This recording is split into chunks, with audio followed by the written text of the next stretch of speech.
Well, with that, we transition over to the college basketball side of things here, and we got a lot of stuff to talk about because, as we mentioned in the top of today's show, all these early season tournaments, lots of teams playing back-to-backs, 3-3s, neutral site games, all kinds of stuff.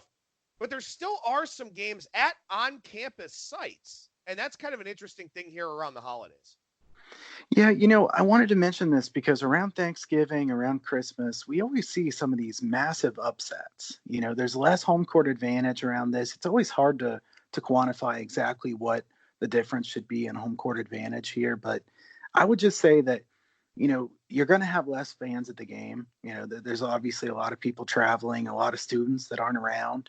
It's something to keep in mind that, maybe if you like playing some money line underdogs that are decent size prices just to take a chance, if you're going to do that, I think this is about the best time of the year to do it. We always see some of these games where you wonder afterwards, what happened? How did that happen? I think we'll probably see some of those again this year.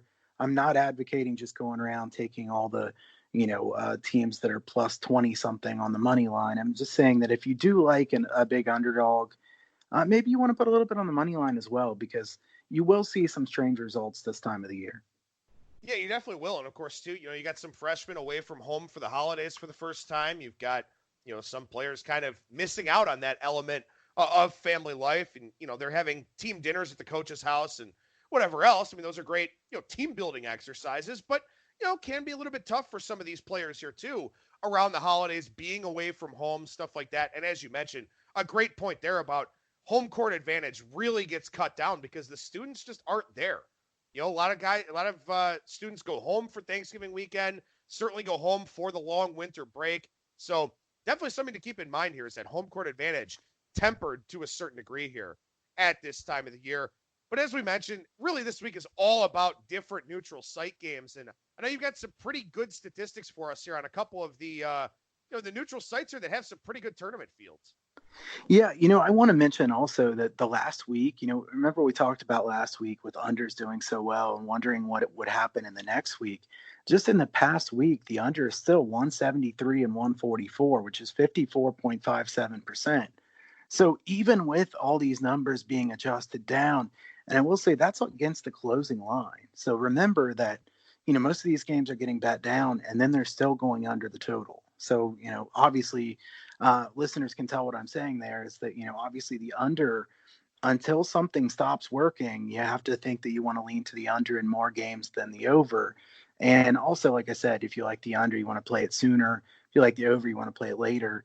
And then the point that I was going to make here about neutral site games is those are very different than those regular home court games because, neither team is used to the shooting backdrop. They're usually in places that are a long ways away from home. You get some of these, in Maui, you get some of these in the Cayman Islands, a lot of games in Florida and some teams from out west playing in Florida. You even have games where, they're playing at noon or 11 in the morning or something like that. I think I've even seen a couple 10 or 10:30 in the morning games. So these are games that I would always lean toward the under first.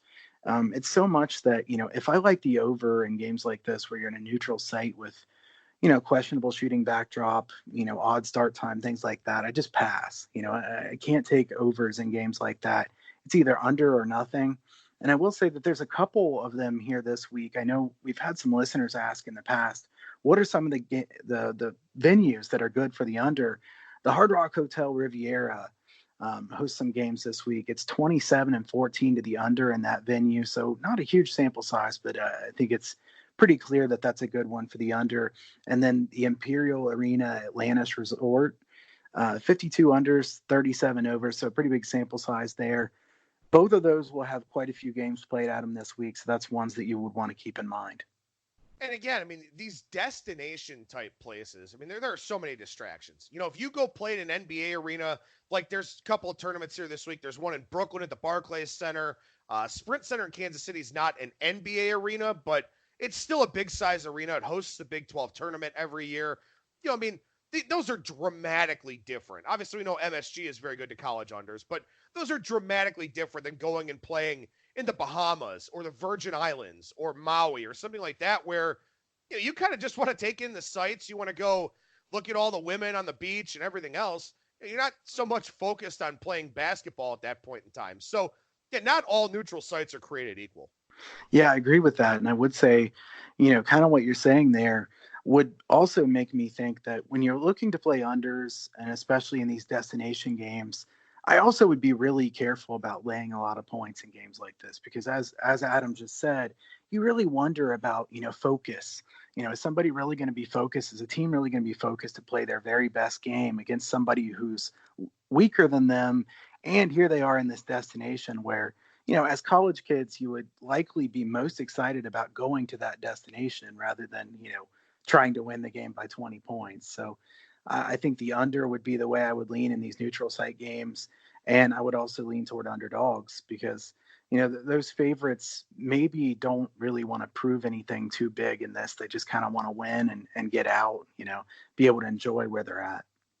And then another thing here, we talked again at the top of the show here about how busy this time of year is. You've got teams playing consecutive days, 3 straight days, stuff like that. So you've got to do a lot more box score study to see if you can pull out outliers. If a team shoots 45% from 3 in one game and they're typically a 33% team, well, that probably regresses the next game. Or hell, if they shoot 50% from 3, that probably regresses. And you also want to look at usage for these players because you're not going to play day after day after day until you get to conference tournaments. If guys are playing back-to-back 40-minute nights or a game goes to overtime or something like that, there's going to be a carryover into that next game. So box score study more important than ever here when you talk about these early season tournaments. Yeah, absolutely. And I think that's a good point that I'd like to say a little bit more about that. Early in the season in college basketball, one of the things that I do more than anything else is I go through, Ken Palm, Bart Torvik, other sites like that. Later on, Haslametrics is a good site to use as well. These are sites to where you can find outliers statistically. And what you're trying to figure out is a team different than they were last year? Is a team just getting really lucky so far this year? If they played a really weak schedule, you want to try to go through and see what all the normal numbers are when it comes to tempo, shooting percentages, 3-point percentages, turnovers, things like that. The more outliers you see for one team, it makes you have a stronger edge because you're sitting there thinking, okay, so this team is playing at, this pace compared to last year. They're so much faster. They're that much slower. Or they're missing every 3 they're taking so far this year. There's no way they can be this bad. Or they're making every 3 they're taking. There's no way they can be this good.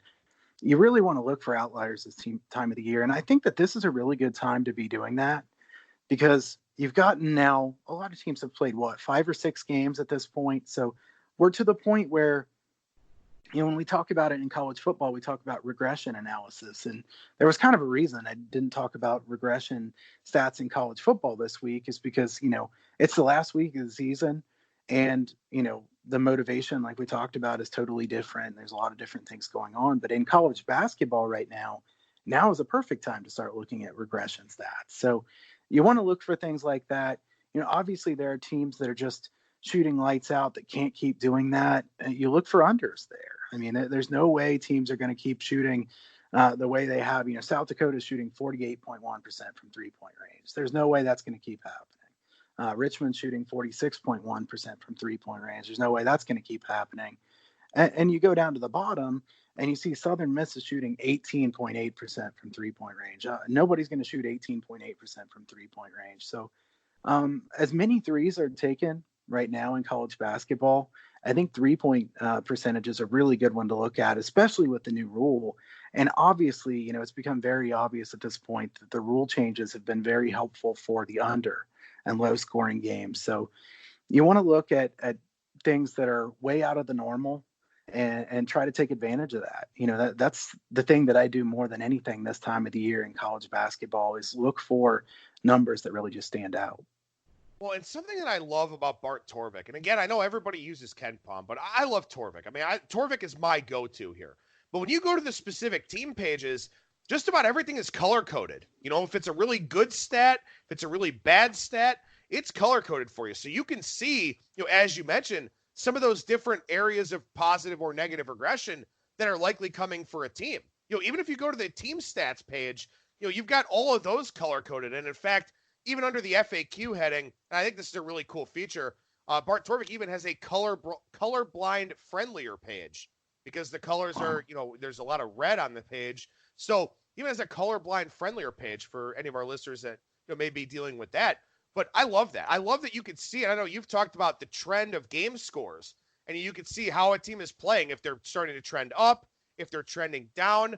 All this stuff is very important. You want to look for shortcuts. It's a great shortcut for you to use, especially with those teams in back-to-backs. So, a great way of getting your information in an easy-to-see way. Again, you go over to the team page, like you mentioned. Some teams shooting really well from three. Dayton is shooting 72% on two-point shots right now.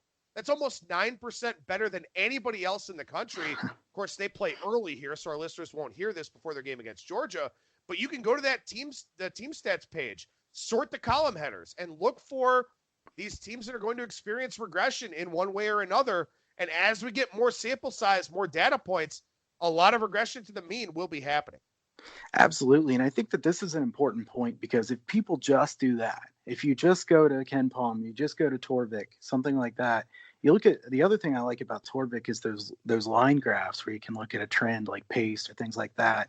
You can see each data point, whether it's above or below the line, and you can kind of see, what kind of trend that team is having, when it comes to scoring, tempo, anything like that. But I really think that if you just go to these places and look for outliers, you're going to be ahead of most of the bettors who are betting college basketball, because this doesn't take a long time. Obviously, if you look through every single team's profile, as I usually do, it does take a long time. There's 353 teams. But if you just want to look for a few outliers in a conference that maybe you specialize in, we've talked many times in the past, if you want to just specialize in something that's a small conference, you're going to do a lot better. But I promise you, if you look for these outliers and then make some notes about it, jot down, hey, this team can't keep shooting that way, and they're also playing slower, I'd look for unders in their game, you're going to do better than most people at this. So these are the kind of edges that you want to get. Yeah, I will bow down forever to somebody who comes up with a Bart Torvik like college football site. God, I would love that. It would be absolutely fantastic. But again, Torvik, Ken Palm, all the different resources that are out there.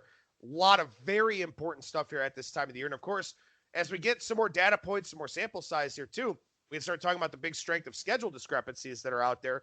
And of course, again, even the offensive and defensive efficiencies are adjusted for strength of schedule at these different types of places as well. So again, a lot of good resources out there for college basketball for you to use to your advantage. Again, like you said, if you just do that, if you just look for teams you expect some positive or negative regression from, and again, factor in that, some of these teams are playing back-to-back, stuff like that. For example, I'll give you one tonight. I don't know if it's a free pick necessarily because this line's kind of on the move, but game 777, 778, Cal State, Northridge, and Green Bay. Northridge played last night. Green Bay is one of the fastest teams in the country year in and year out. That line's up from 7.5 to 9.5. You could have gotten in front of a line move simply by recognizing, Northridge is in a back-to-back. Green Bay, who's playing at home, by the way, in this little tournament that they're having, plays at a really fast tempo. You get ahead of a line move just like that. Is it a guarantee that it'll win? No, but you're getting line value, and more often than not, that's going to help you in the long term. Yeah, absolutely. And Northridge was without their best player too, so he's academically ineligible as far as I know. Unless that's changed, then that could be part of the reason that the line move is there as well. Is that somebody's done their research on the fact that they're playing for a second day in a row, and somebody realizes that they're missing a guy who had like 25 points and 12 rebounds per game last year. So, these are the little things that make a big difference. And I think, as we just said, college basketball, the data is really there. There's a lot of teams, and we know that, and that's hard. But there are a lot of really good sites, good sources to where you can be more knowledgeable than the average bettor in college basketball, and I think it'll really make a big difference for you. All right, so we'll take a look at a couple of games here to finish up this Handicapping the Hardwood segment, and we talk about one of those at one of the neutral sites here, again, at Imperial Arena, which has been very good for unders. It's Michigan and Iowa State. And not only that, and I'm ashamed of myself for actually using the M here on the show this week, but I guess college basketball doesn't count. Right. But this is a 12 o'clock Eastern tip-off, so a very early one here for both of these teams in, again, one of those destination settings. Yeah, I mean, this is one of the venues that's been really good to be under, like we said. If you look at these two teams, Michigan and Iowa State, neither of them have played anybody. I mean, they've really played a weak schedule. Michigan beat Creighton. Iowa State lost to Oregon State on the road. Other than that, they've played some really weak teams. And Iowa State scored 110 points on Mississippi Valley State. But, I mean, seems like everybody's going to score 100 points on Mississippi Valley State. So I don't know if that means that much. That can kind of skew the numbers a bit. As I look at this game, I would say that these two teams are pretty similar. I think it's interesting when you get similar profiles for two teams. Neither team has fouled very much. Both teams have shot the ball well. I think both teams want to play pretty quick. I would be surprised if this game is slow pace. And obviously, Michigan's a huge change from last year. You've got John Beilein now in the NBA with the Cavs, Juwan Howard here. It's a big change in style. They just scored 111 points in a 111-68 win over Houston Baptist in their last game, did Michigan. I would lean to Michigan in this game, and I'll say that I think that Michigan has probably slightly better talent than does Iowa State. And to me, this is one of those spots where Iowa State hasn't proven anything yet. They lost at Oregon State. Oregon State's not a great team. They have a couple good players, but not a deep team. I think Iowa State is more of an unknown commodity to me right now than is Michigan. And I don't want unknown. I think it will be laying a short number here with Michigan. I would also lean to the under, thinking that even though they play fairly fast in a game like this, if you get a total of, let's say 141 or so is my guess of where this total will be. I think that this could be an underplay just because I don't think they'll shoot near as well as they have so far this year. They haven't really played any decent defenses so far this year, either team. And now they're about to play a good defense. So I think that also helps with the value on the total. Well, we're going to find out a lot about the Wolverines here because they're in Atlantis, so they're playing this tournament. Next Tuesday, they play against Louisville on the road, which is a difficult game. And then, because of what the Big Ten did from a conference scheduling standpoint, they host Iowa, play at Illinois on December 6th and 11th, and then play Oregon at home. And we'll talk about Oregon here in a second. They actually play in Nassau here on Wednesday as well. But we're going to find out a lot about Michigan in very short order from a college basketball standpoint. And that's something else you want to consider here. These teams that are going to play these tournaments, they're going to go back to playing the non-conference schedule again next week. So maybe you find some good situational spots coming off of that too. Yeah, you could find some good spots to fade teams that make that long trip and then they come back home or make another road trip that's a long ways away. Certainly that's something to look for. And I think that's a really good point to bring up is that, maybe some of these teams are going to go to the Cayman Islands and then all at once the next thing you know, they're playing a game in California a few days later. Obviously there's going to be some weird spots there, and that's definitely something you want to keep an eye on.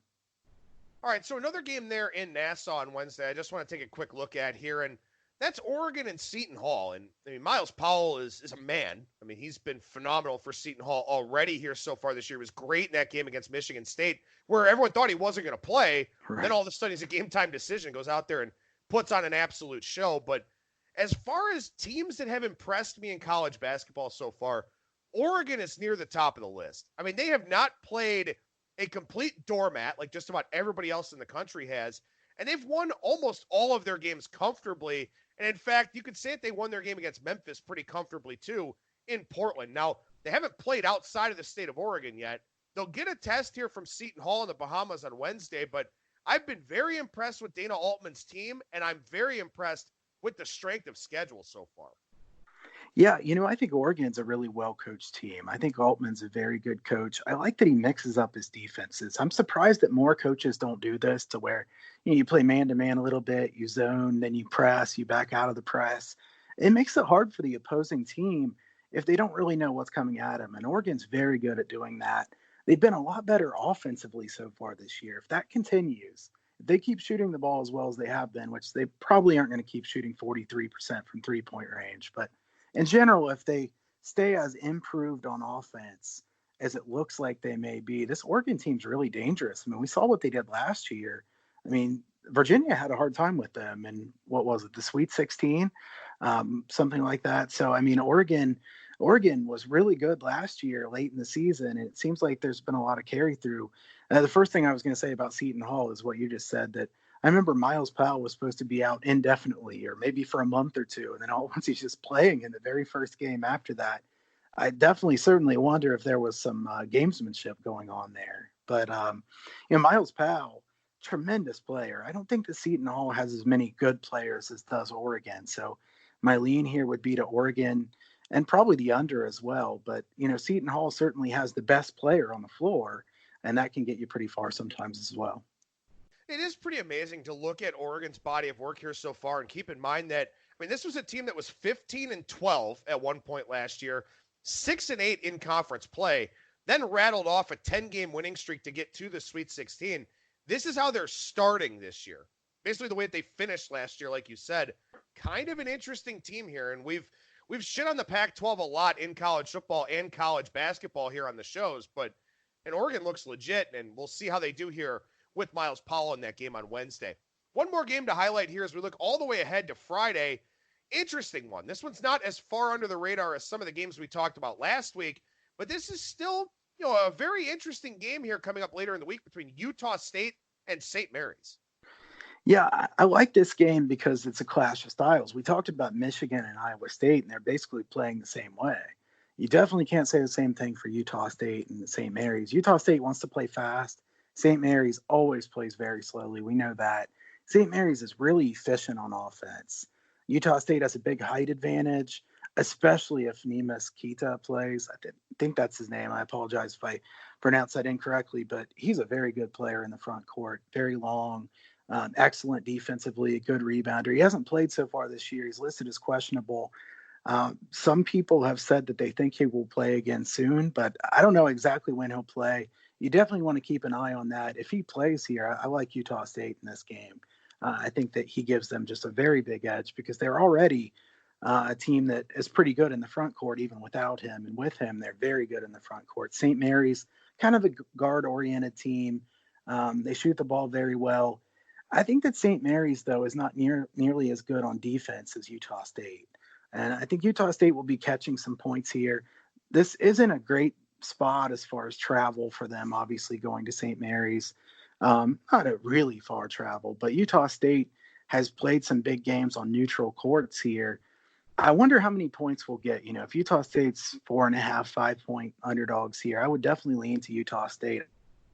I think St. Mary's, there's a little bit more unknown about them than there is about Utah State. I know Utah State, very well coached. Obviously, so is St. Mary's as far as well coached. But Utah State, a team that, to me, is more dangerous and more capable of making a deep run into the tournament than St. Mary's this year. I think something that's really hard about this time of the year, Utah State won that neutral site game against LSU 80-78. St. Mary's won that opener against Wisconsin 65-63 in overtime, followed it up by losing to Winthrop at home, which is a game they may regret once we get into the month of March. But we really have two data points, one for each team against a team, of the opponent's caliber here. And that's something that's so difficult about early season college basketball. We talk about strength of schedule, but when you've got two good teams playing each other that haven't really played anybody except for maybe one game here or one game there, it's really tough to ascertain what we actually have.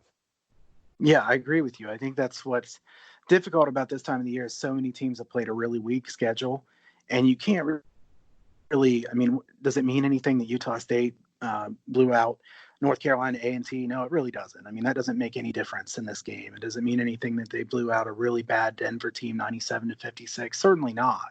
And St. Mary's, like you said, they won against Wisconsin in a nice win. They lost at home against Winthrop, which looks especially bad since Winthrop just lost to Tennessee Tech at home 61-58. That was a really surprising result in that game. But to me, St. Mary's, they lost some key players from last year. They're not as talented as they were a few years ago. I think Utah State's the more talented team. Like I said, I don't love the spot for them. Obviously, long travel coming off the neutral site game. But if we're catching enough points here, I would lean toward Utah State. Kyle Hunter, professional handicapper over at huntersportspicks.com. What's going on over there right now, man? Well, like I said, I've been on a really nice run. 35-12 in my last 47 plays. 18-5 last 23 college hoops plays. I'm the first to say that I can't keep winning like that, but I do feel like I have an edge, and college basketball is a strong sport for me. A couple specials here today. $570 for all college basketball picks the rest of the season, or an all sports monthly subscription. So you get every play that I make from every sport, basically from now through Christmas for $299. Just mention the Bang the Book special. Email me, Kyle@HunterSportsPicks.com, or send me a message on Twitter @KyleHunterPicks. Kyle Hunter, again, professional handicapper over at HunterSportsPicks.com, @KyleHunterPicks on Twitter. Kyle, appreciate your time as always, man. Thank you so much for joining me. We'll talk to you again next week, and happy Thanksgiving to you and yours, man. Yeah, happy Thanksgiving to you and yours as well, and happy Thanksgiving to all the listeners.